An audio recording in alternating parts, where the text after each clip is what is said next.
बहुत समय पहले की बात है। एक छोटे से गांव में एक किसान अपने परिवार के साथ रहता था। वह बहुत मेहनती और उसे अपनी मुर्गियों से बेहद प्यार था। गांव के लोग उसे मुर्गा बाबा के नाम से पुकारते थे, क्योंकि वह हमेशा अपनी मुर्गियों का ध्यान रखते थे। किसान और उसकी मुर्गियाँ। किसान की मुर्गियाँ बहुत सुंदर और बड़ी थीं। उसके पास सुनहरी रंग की मुर्गी, सफ़ेद रंग की मुर्गी और काले रंग की मुर्गियाँ भी थीं। उन्हें अपने बगीचे में अच्छे से रखता और रोज़ ताज़े अंडे लेता था। किसान का दिन उसकी मुर्गियों को खाना देने और उनके घोंसले को साफ करने में बीतता। वह मुर्गियों से बहुत प्यार करता और मानता था कि ये मुर्गियाँ उसके घर की खुशहाली का कारण है। मुर्गी चोर का प्रवेश। गांव में एक चोर था जो बहुत शरारती और हमेशा चोरी की योजना बनाता था। उसका नाम रामू था। रामू ने कई बार सुना था कि किसान की मुर्गियाँ बहुत मूल्यवान है और वह उन्हें चुरा कर बेचने का सोच रहा था। रामू ने कई बार किसान के घर के पास घूमते हुए मुर्गियों को देखा और उसके मन ही मन तय कर लिया कि वह जल्द ही उन मुर्गियों को चुराएगा। उसने रात के समय को चुना, क्योंकि रात में सब सोते थे और उसे कोई देख नहीं पाता था। चोरी की योजना। रामू ने अपनी चोरी की योजना बनानी शुरू की। उसने सोचा, अगर मैं रात के अंधेरे में मुर्गियों को चुराऊं तो किसी को शक नहीं होगा। वह रात में किसान के घर के पास पहुंचा और छिपकर इंतजार करने लगा। किसान की घरवाली और बच्चे भी सो रहे थे। रामू ने धीरे धीरे मुर्गियों के बाड़े के पास पहुंचकर उसे खोला। उसकी योजना सफल होती दिख रही थी, लेकिन तभी कुछ अजीब हुआ। मुर्गियों की चाल। जैसे ही रामू ने मुर्गियों को पकड़ने के लिए हाथ बढ़ाया, अचानक एक मुर्गी ने बांग दी, कुकड़ू को। यह आवाज़ सुनकर रामू डर गया और जल्दी से मुर्गी को पकड़ने के लिए दौड़ा। लेकिन मुर्गी इतनी तेज दौड़ी कि रामू उसे पकड़ ही नहीं सका और इसी चक्कर में वह गिर पड़ा। उसकी गिरने की आवाज़ से गांव के कुत्ते जग गए और भौंकने लगे। भौं भौं भौं भौं।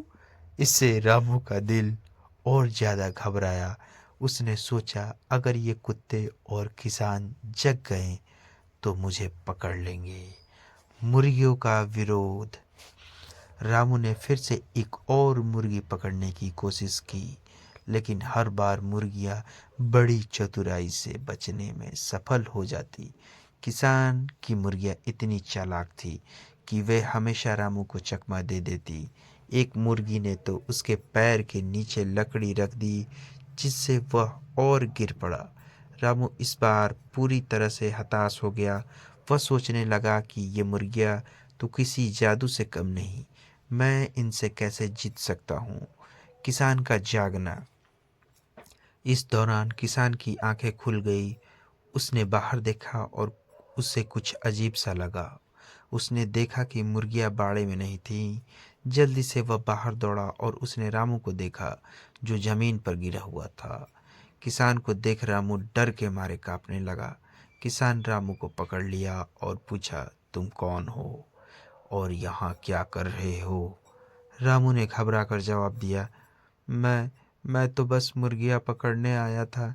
मुझे भूख लगी थी, इसलिए मैं चोरी करने आया। किसान का दया दिखाना। किसान ने रामू को देखा और सोचा कि वह एक गरीब आदमी है जो खाने के लिए चोरी करने आया था। उसने रामू से कहा, तुम चोरी करके क्या पाओगे? यह मुर्गियाँ मेरी मेहनत का फल है। अगर तुम सच में भूख से परेशान हो तो मैं तुम्हें खाना दे सकता हूँ, लेकिन चोरी करना गलत है। रामू ने उसकी बात मानी और उसने किसान से माफ़ी मांगी। किसान ने उसे कुछ रोटियां और शाक दिया और उसे समझाया कि मेहनत से ज़्यादा सुख और संतोष कहीं और नहीं मिल सकता। रामू का सुधार।